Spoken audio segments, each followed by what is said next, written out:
नमस्कार दोस्तों, स्वागत है आप सभी का आपके अपने यूट्यूब चैनल सरकारी भारत में। दोस्तों, आज की इस वीडियो के अंदर हम बात करने वाले हैं SSC MTS exam 2021 math GK reasoning की क्वेश्चंस को देखने वाले हैं फ्रेंड्स। तो 12 अक्टूबर 2021 सेकंड शिफ्ट के बारे में देखेंगे कि क्वेश्चन कितने आसान हैं।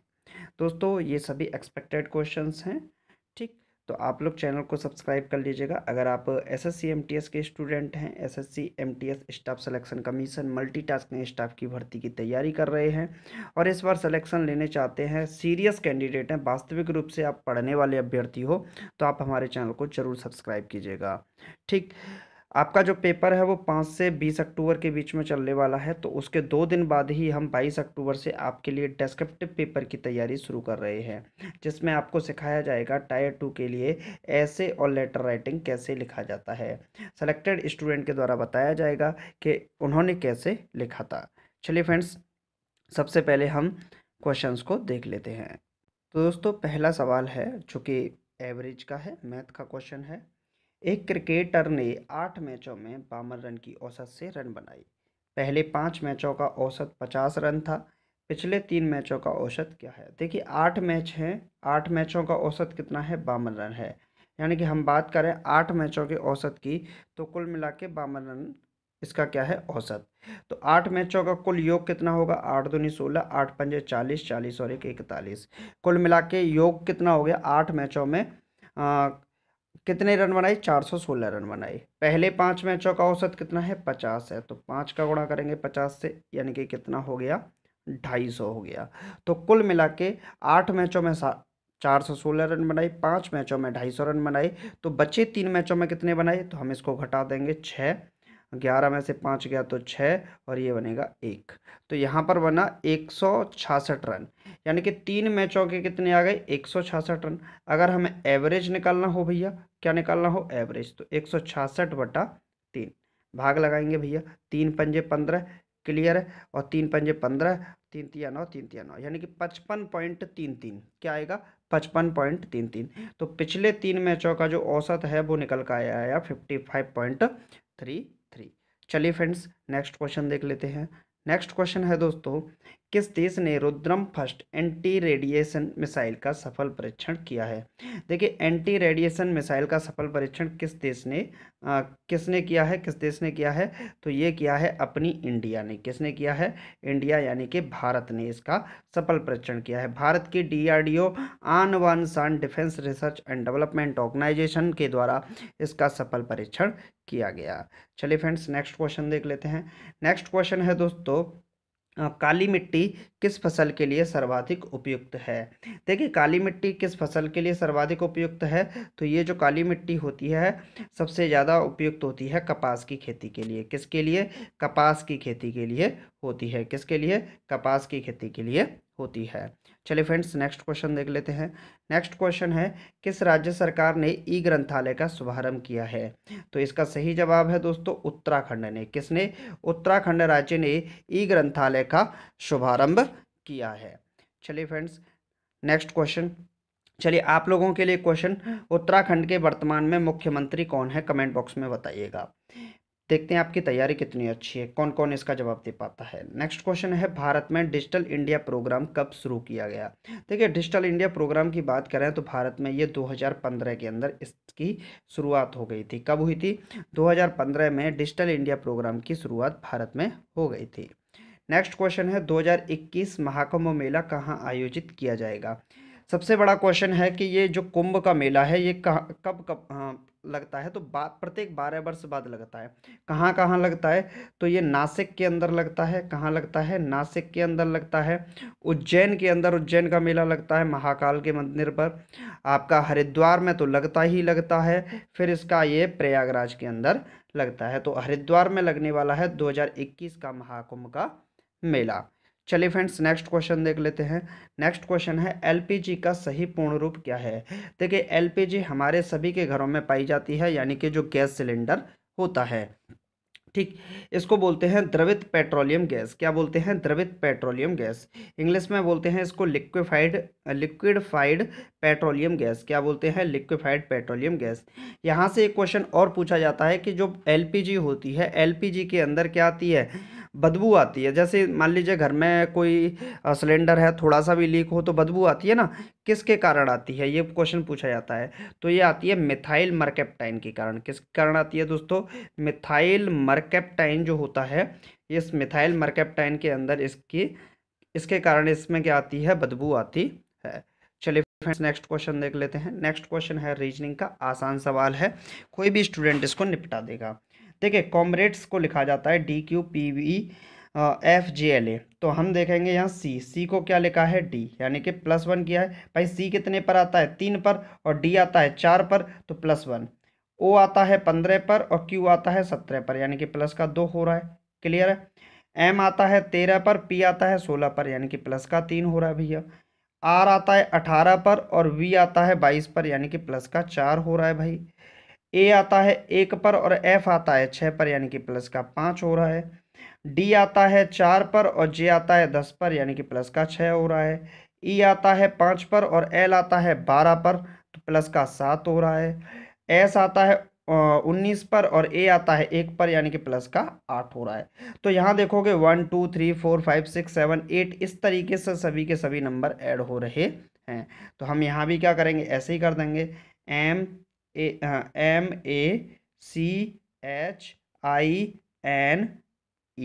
ऐसे ही तो होगा। क्लियर? तो M आता है 13 पर, 13 में 1 जोड़ेंगे तो 14, 14 पे क्या आएगा भाई? N आएगा। A आता है 1 पर, 1 में 2 जोड़ेंगे तो 3, 3 पे क्या आता है? C आता है 3 पर, 3 में 3 जोड़ेंगे तो कितना हो जाएगा? 6, 6 पे क्या आता है? F। H आता है 8 पर, 8 में 4 जोड़ेंगे तो क्या हो जाएगा? 12, 12 पे आता है अपना JKL, L आता है।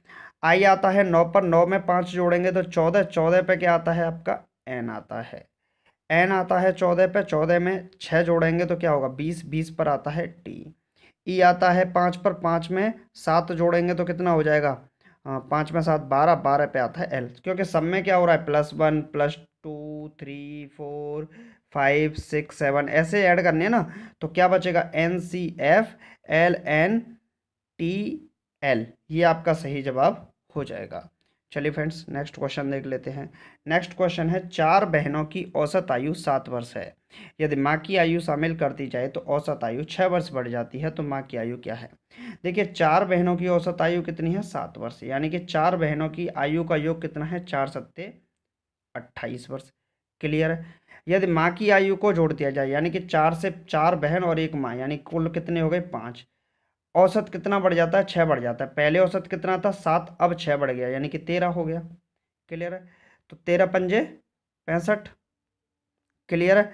तो यहाँ पर अगर माँ की आयु की बात करें तो कितनी हो जाएगी भाई? एक बंदा बढ़ा है, तो यहाँ पर उम्र भी बढ़ गई, 28 से 65 हो गई, तो इसमें से घटा देंगे, 65 में से 28 को निपटा देंगे, 65 में से 28 को, 15 में से 8 गया तो 7, 5 में से 2 गया तो 3, यानी कि 37 वर्ष की जो उम्र है वो किसकी है? माँ की उम्र है। किसकी? माँ की आयु कितनी है? 37 ईयर्स। चलिए फ्रेंड्स, नेक्स्ट क्वेश्चन देख लेते हैं।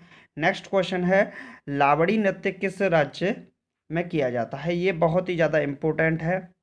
देखिए, एक होता है लावड़ी और एक होता है यहाँ पर तमाशा। क्या होता है? तमाशा। ये दोनों के दोनों नृत्य ही कहाँ पर होते हैं? महाराष्ट्र के अंदर होते हैं। कहाँ पर होते हैं? महाराष्ट्र के अंदर होते हैं। कौन सा? लावड़ी और तमाशा नृत्य। महाराष्ट्र की बात करें तो महाराष्ट्र के अंदर कौन सी झील है? लोनार झील है। कौन सी है? लोनार झील। एक झील और है पोवई झील। कौन सी है? पोवई झील। ये दोनों की दोनों झील कहाँ पर है? महाराष्ट्र के अंदर स्थित है। चलिए फ्रेंड्स, नेक्स्ट क्वेश्चन देख लेते हैं। नेक्स्ट क्वेश्चन है, केंद्रीय प्रदूषण नियंत्रण बोर्ड के वर्तमान अध्यक्ष कौन हैं? केंद्रीय प्रदूषण नियंत्रण बोर्ड के वर्तमान अध्यक्ष कौन है? तो इसका सही जवाब है श्री शिवदास मीणा। कौन है? श्री शिवदास मीणा केंद्रीय प्रदूषण नियंत्रण बोर्ड के वर्तमान अध्यक्ष हैं। तो चलिए फ्रेंड्स, नेक्स्ट क्वेश्चन देख लेते हैं। नेक्स्ट क्वेश्चन है, गांधी पुरस्कार 2018 किसने जीता? देखिए, गांधी पुरस्कार 2018 ये जीता योही सासाकावा ने। योही सासाकावा, ये कहाँ के हैं? जापान के हैं। नेक्स्ट क्वेश्चन है दोस्तों, संविधान की पहली बैठक कब हुई थी? देखिए, संविधान की बैठक के बारे में बात करें तो 9 दिसंबर 1946 को संविधान की पहली बैठक होती है, जिसके अस्थायी सदस्य कौन चुने जाते हैं? अस्थायी अध्यक्ष कौन थे? सच्चिदानंद सिन्हा थे। कौन थे? सच्चिदानंद सिन्हा इसके अस्थायी सदस्य होते हैं। फिर 11 दिसंबर को बैठक होती है, 11 दिसंबर 1946 को। फिर 13 दिसंबर 1946 को होती है, जिसमें उद्देश्य प्रस्ताव को पारित किया जाता है। चलिए फ्रेंड्स, नेक्स्ट क्वेश्चन देख लेते हैं। नेक्स्ट क्वेश्चन है, बोर्ड मास नियम पर आधारित सवाल बहुत ही ज़्यादा पेपर में पूछे जाते हैं। क्लियर? तो यदि प्लस का अर्थ गुणा है, गुणा का अर्थ माइनस है, भाग का अर्थ प्लस है तथा माइनस का अर्थ प्लस हो, तो इसका मान क्या होगा? देखिए, सबसे पहले आप नंबर ऐड कर लीजिए, सीधा सीधा लिख लीजिए 175 माइनस, माइनस का अर्थ क्या है भैया? तो माइनस का अर्थ है भाग 25, भाग का अर्थ क्या है? तो भाग का अर्थ है प्लस 5, प्लस का अर्थ क्या है? तो प्लस का अर्थ है गुणा 20, और गुणा का अर्थ क्या है? गुणा का अर्थ है -3, और प्लस का अर्थ क्या है? प्लस का अर्थ है गुणा, यानी कि 10। क्लियर है? 25 का भाग 175 में लगाइए, 7 बढ़ जाएगा। क्लियर है? ये निपटा 7। अब यहाँ से देखते हैं, ये आपका दोनों मल्टीप्लाई में है, 5 और 20, 20 पंजे 100। क्लियर है? और ये क्या हो जाएगा आपका? 10 तिया 30 माइनस का। क्लियर है? तो यहाँ से अगर हम देखेंगे तो ये हो जाएगा 107। ऐसे देख लेते हैं, 100 में से 30 गया तो 70, 70 में 7 को जोड़ेंगे तो कितना हो जाएगा? 77। तो इस सवाल का सही जवाब क्या हो जाएगा दोस्तों? 77 हो जाएगा। क्या हो जाएगा? 77 इस सवाल का सही जवाब हो जाएगा। चलिए फ्रेंड्स, नेक्स्ट क्वेश्चन देख लेते हैं। नेक्स्ट क्वेश्चन है, किसी कारखाने में श्रमिकों की कमी की वजह से उसके उत्पादन में 25% की कमी आती है। कार्य अवधि को कितना प्रतिशत बढ़ाया जाए कि उत्पादन पूर्ववत बना रहे? देखिए, मान लीजिए कि किसी कारखाने में 25% की कमी आती है, तो इसका मतलब पहले कितना था? 100% था, 25% की कमी आ गई, यानी कि अब कितना बचा? 75% बना। हमको कार्य की अवधि को कितना बढ़ाया जाए कि उत्पादन पूर्ववत बना जाए, यानी कि 100 का 100 ही बना रहे, तो हमें कितना बढ़ाना है? 75 में अब 25 बढ़ाना है ना। तो हम क्या करेंगे? 25 बढ़ाना है। किस पे बढ़ाना है भैया? 75 पे बढ़ाना है। तो हमें परसेंट निकालना है 100%। क्लियर? 25 या 75, 100/3 का मतलब क्या हो गया? 33 सही 1/3% हो गया। कितना हो गया? 33 सही 1/3% आपका सही जवाब हो जाएगा। चलिए फ्रेंड्स, नेक्स्ट क्वेश्चन देख लेते हैं। नेक्स्ट है, ऑपरेशन विजय 1999 का संबंध है। देखिए, ऑपरेशन विजय 1999 का संबंध कारगिल युद्ध से है। किससे है? कारगिल युद्ध से है। चलिए फ्रेंड्स, तो दोस्तों आज की वीडियो में सिर्फ इतना ही। अगर आप भी एसएससी एमटीएस की तैयारी कर रहे हैं, एसएससी में सिलेक्शन लेना चाहते हैं, तो आप लोग चैनल को सब्सक्राइब यार बिल्कुल ज़रूर कीजिएगा, क्योंकि 22 अक्टूबर से आपके लिए डेस्क्रिप्टिव पेपर की तैयारी बिल्कुल फ्री ऑफ कॉस्ट कराई जाएगी, जिसके लिए पीडीएफ भी आपको प्रोवाइड कराई जाएगी। तो चलिए फ्रेंड्स, मिलते हैं नेक्स्ट वीडियो में। Thank you for watching this video. जय हिंद, जय Bharat, take care, bye bye.